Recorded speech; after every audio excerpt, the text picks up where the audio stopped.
Go, you're on. Many years ago. You're on. Okay. Hello, everybody. Welcome to 2020. How was it? I can see clearly now. Right, you got 2020. That's right. That's what we got. Everybody have a good New Year's? Good Christmas? Absolutely. Nothing to report? Everybody Did back not. safely? Good. All right, well, I'll give you a quick brief on the airplanes. 28 Fox, the 100-hour inspection, and we found a bad cylinder, so we had that repaired, 25-hour flight. Everything's completed, so that one's back online. 60 Romeo's in the hangar. It's down for the 50-hour inspection, and we're going to keep it down for the rest of the month. 50 Echo is good. There's nothing to brief. 84 November is in the hangar in the middle of its 100-hour inspection. 273's online, nothing to brief. 011 is still down.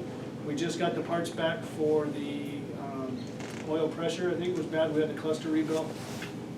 It's still down, and as soon as it's back up, we're going to take it up and get the autopilot fixed before we run it again. 63 Tango is back. The turn coordinator and the autopilot's fixed. We got the gear horn fixed, and the only thing in off of it right now is the EGT, and I'm putting it back on the line on the 19th of January. Discussion items we have today. So once again, as always, if you have anything that you can take care of currency-wise, or your PIFs or anything, please take care of those. The next thing is here within the next couple months, I'm rewriting the SOP, or updating it, if you will. And this is your guys' club, so I'm going to try to get a lot of input from you guys for the SOP on things and the way we go about business, because it's not just my club. I want your guys' input too. And some of the things I would like input on are the safety meetings. I know that the term "we've always done it this way" happens around here a lot, but if we don't like the second Tuesday of every month at 6:30, if we want to change that, now is the time I would like to take the input for that. And I think, Casey, we're going to try to send out a survey on what you guys would like, what would be better, if this would work better for other people. I'm personally not a huge fan of second Tuesday at 6:30, but that's how we've always done it, right? I'm also going to update the winds, the wind limitations. The Air Force, their limitation for Aero clubs is 30 knots. Ours is 25, and it'll be according to your qual and hours. So I don't think that our instructors need to be limited to 25. I think that they can go to 30 or the limitations of the aircraft. That's why I want to go that way. And other airports that we want to land at. Now's going to be a good time. If you guys, there's other places you want to be able to go legally, let us know, because then I'll send one of my chiefs and the safety advisor out, and they'll survey it, land at it, and we'll see what it takes to be able to land there. Like I said, this is your club. I want you guys to have input, and I want you to do what you want to do, because it's your club. Something big happened for Mr. Mormon this past month. He passed his commercial check ride. And I think, wasn't it January last year? That's when you got your private pilot license? A year ago today, actually. Oh, was it today? Wow. So yeah, that kid's smoking. And Mr. Fontenez, if you please stand up. He's going to be our new maintenance advisor.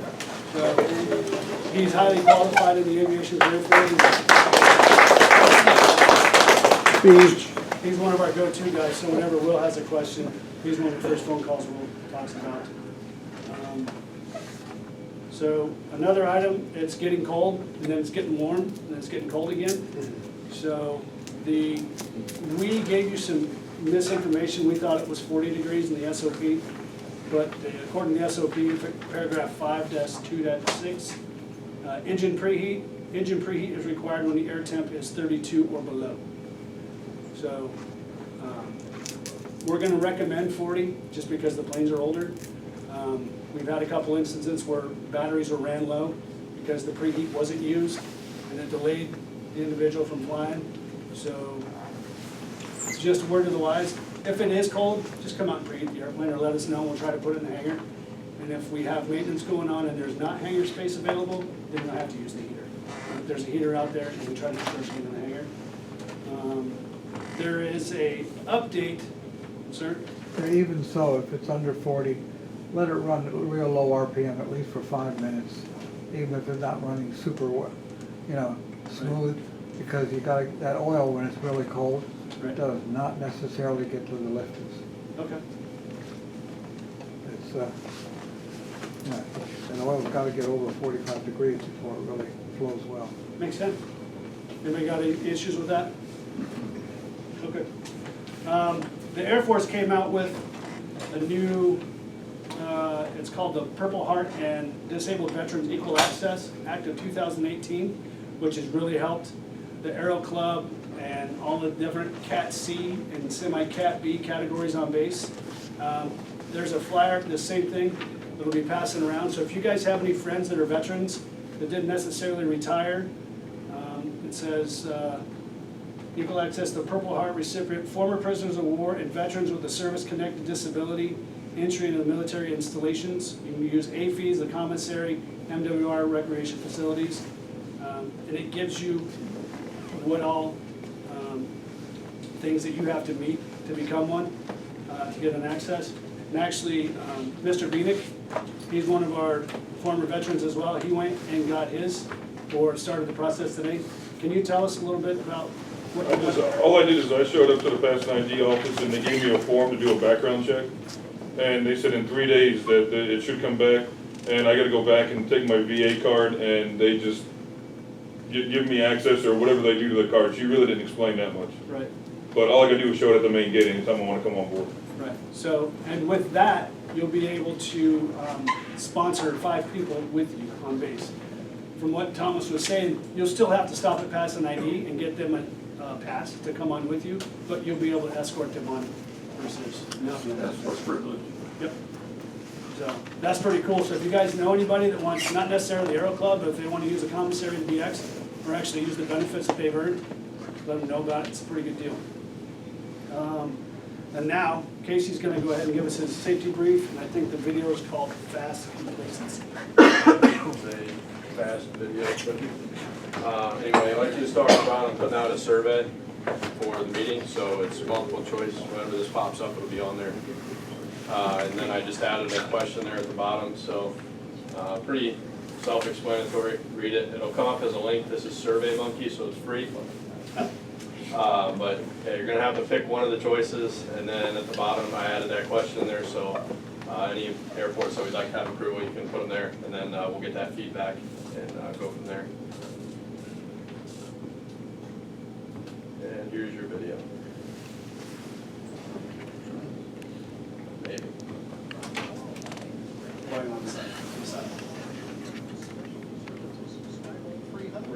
Performing in air shows around the country.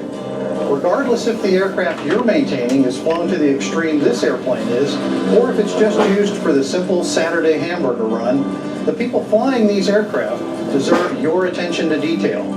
Theirs and the lives of others depend on your performance. Errors associated with human factors play a role in the majority of aircraft accidents. If we could remove this one link in the chain of events that lead to an accident, we could reduce the number of accidents and save lives.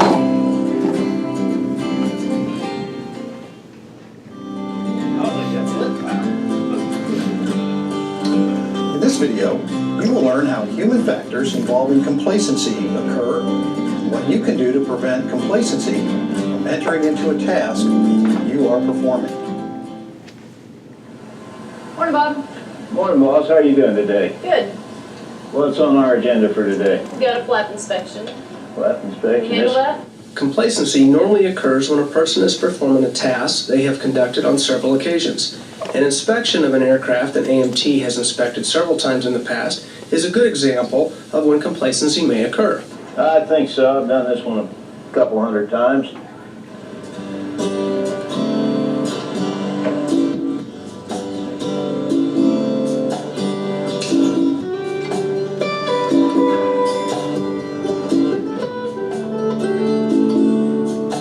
If you observe someone conducting a task without the use of the appropriate technical data or tools to support the job they are performing, take the time to educate them on complacency. Hey, Bob. Don't you think you should be using the service manual and the right tools? How many of these have you done? A few?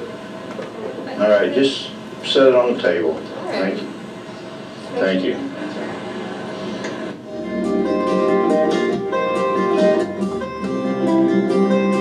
Remind them to always expect to find something wrong and never risk overlooking any portion of the aircraft or aircraft component they're working on.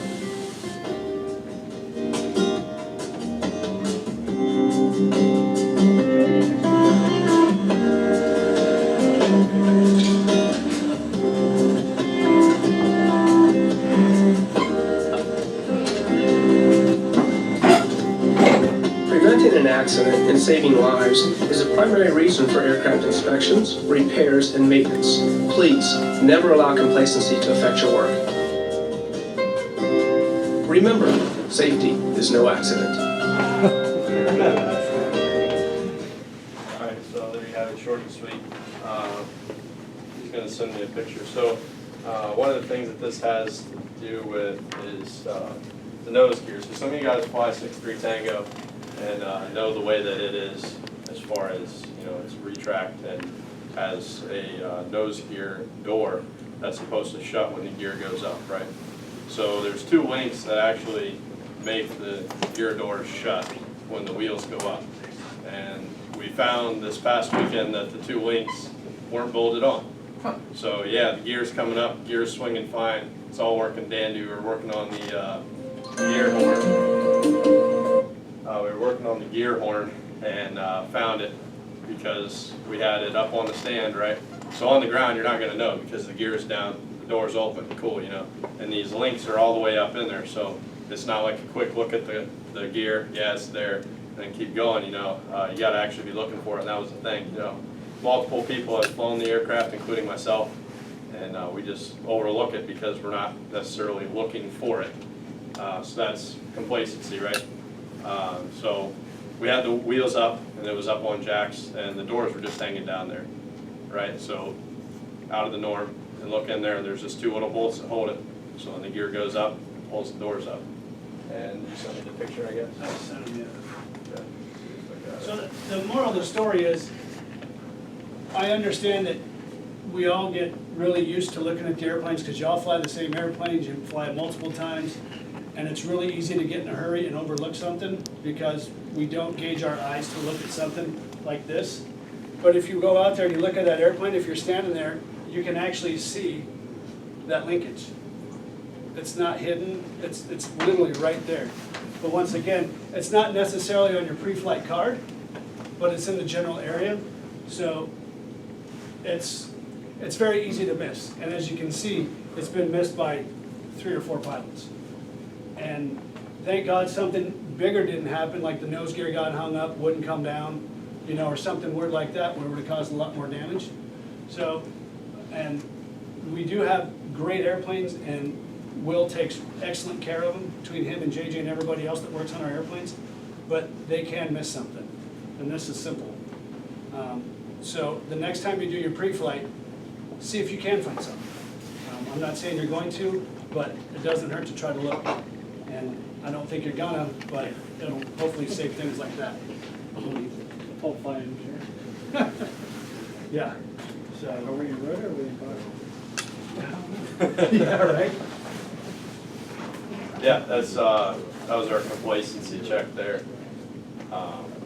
Then we got a couple extra questions. ADSB, so some of you guys are having issues with that, and the ICAO flight plans that are required for cross countries. Like I've explained before, base ops wants the FAA form, and FAA says, no, we don't use that, we want ICAO. Okay, well, the ICAO, for you to file that, we have a sheet back there in the classroom, which you guys have probably seen before, where our planes are either slant uniform or slant golf, the equipment suffix. So on that sheet, we're going to redo that, and I'm going to put on the ADSB surveillance codes. I guess it asks for a hex code as well. You guys may or may not know much about the hex code, but the hex code is the identity of the ADSB transponder itself. So you have nothing to do with the hex code. It's just, it is what it is.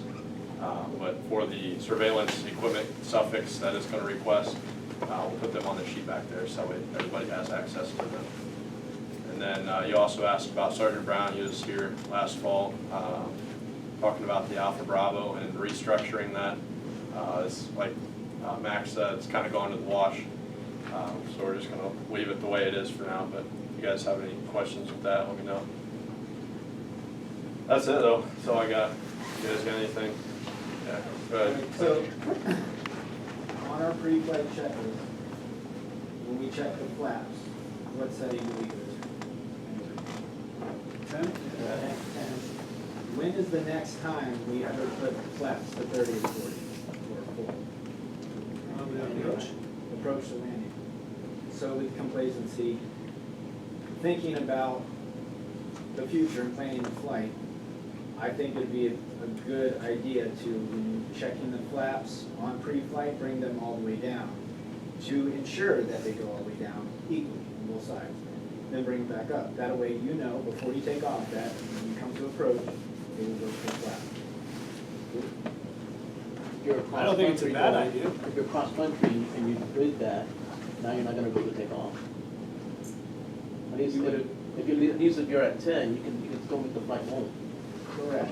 What I'm saying is, if you're leaving home base and you see that one side goes to 20 and the other side goes full flap, you can get it fixed there. If you are cross country, and you notice that one side goes down to 20 and the other one goes to 30, well, you're going to land with 20 flap, increasing your landing speed. Just taking It's not a bad idea. The checklist is minimum, right, not maximum? So if you want to run them down full, run them down full. I don't think it's a bad idea. Anybody else got any input on safety or airplanes or complacency? Can I see a show of hands who all uses Sport Flight in here for your pre-flight planning? That's awesome. Because we're trying to get away from the fax machine. And if you're going to the Alpha Bravo, do you guys have to file a flight plan? Anybody? You have to call it in, you have to call You in. don't have to physically fax them a flight plan, right? No. Right. And then, so everybody, I put it in the new budget, so I've also gone out and I've priced the internet puck. So hopefully around March, some time frame, we'll have the internet in here. So if you want to bring your iPad in here to send a flight plan. So remember, this is going to be data limited, the plan we get. So don't come in here and watch movies or download your favorite stuff. We'll see how it goes at first, but that's what I'm asking. If you want to bring your iPad and maybe, send an email or whatever that stuff is, that would be great to do. But if you're going cross-country, I'm going to try to set up on one of the computers Casey was talking about. What is it? Flightplan.com, it's free. Flight Plan Go, so you guys probably know about it already. It's got a lot of the planning tools that 4Flight has, but 4Flight has the in-flight capability that Flight Plan Go does not. So basically, what I'm trying to do is get everybody to go like digital, so that way when they get here, all they have to do is shoot base ops an email, call them, say, hey, check your email, and that's it, instead of writing down and faxing and doing this, and hey, did you get my fax? Because you have to call them anyways, so you just will send them your flight plan. I think, and I've got the email from base ops that says that we're allowed to send them an email. We'll get their org box, and we'll give them a heads up, say, hey, Aero Club, we're gonna attempt to start sending you guys our email flight plans. I think it's gonna be a lot quicker, a lot easier for everybody, and once we get in the habit of doing it, then it'll be the norm. Does that make sense? Is anybody opposed to that? And that'll put it on the new form too, the new format, right? You can do the new ICAO form, which is kind of self-explaining, I guess, online, or the digital form, everything's self-explanatory. So I'm trying to get you guys in and out and spend less time in the building and more time in the airplanes where you want to be. For those of us that have 4Flight with the weight and balance and everything already on it, can we email that flight plan to them, or does that not work? I'm talking about on 4Flight. So I have 4Flight and I have weight and balance for all the airplanes. I can put all that information into my iPad. Can I do a flight plan and the weight and balance and fax that over? Would that be the same as what Flight Plan Go is going to do? I don't think they need your weight and balance. They don't need it, it's Aero all Club extra needs information. Well, okay, either way, I mean, I can print out all that stuff and just, will they accept that? Yeah, it's got the flight plan on there, so that's what they want. They want the flight plan, all the extra stuff. You're throwing it at people that know next to nothing, so be careful. Or about that, Be they're careful. really smart at their job. Be careful. Just not reading the weight and balance. Okay, there you go, yeah, so, So if I feed it all weight the and balance extra and it gives stuff, me on 4 flight and I put it in the box back there, the Air Club doesn't have a problem with that if I don't use Right, urine. we just need a weight and balance. We developed that to make it easier for people to come in and do a weight and balance. Alright. Because the Air Force requires a weight and balance. So if you take off and something happens, the first thing they're gonna do is gonna come back and they're gonna look for documentation. So that's why we're doing that. And if that doesn't work too, somebody else ask, hard copy, bring it to them when you're driving in on base. So that's also an approved method, so. They have it over there, right? What form is that, you know? DD Form 175, military flight plan form. Kind of have to figure out how to file that as a civilian pilot, but you can file that and they actually have them in there. So if you walk in, there's planning desk back there and a big binder that's got all sorts of papers in there, but you can pull one out and file it right there. Yes, sir? Weight and balance, don't guess. I mean, I was in an accident. They came out and they had a little thing, they measured the owner's manual to the airplane, you know, was that in the whole thing? I mean, right down to within a half a pound of, you know, what I said. Luckily, I weighed everything. But Yeah. it's, with an accident, they'll scrutinize, you know, whether you went to the bathroom almost. Yeah. Well, they wanna find fault with the pilot. Yeah. Your fault, you're the pilot, right? That's what they say. So, does anybody else got anything?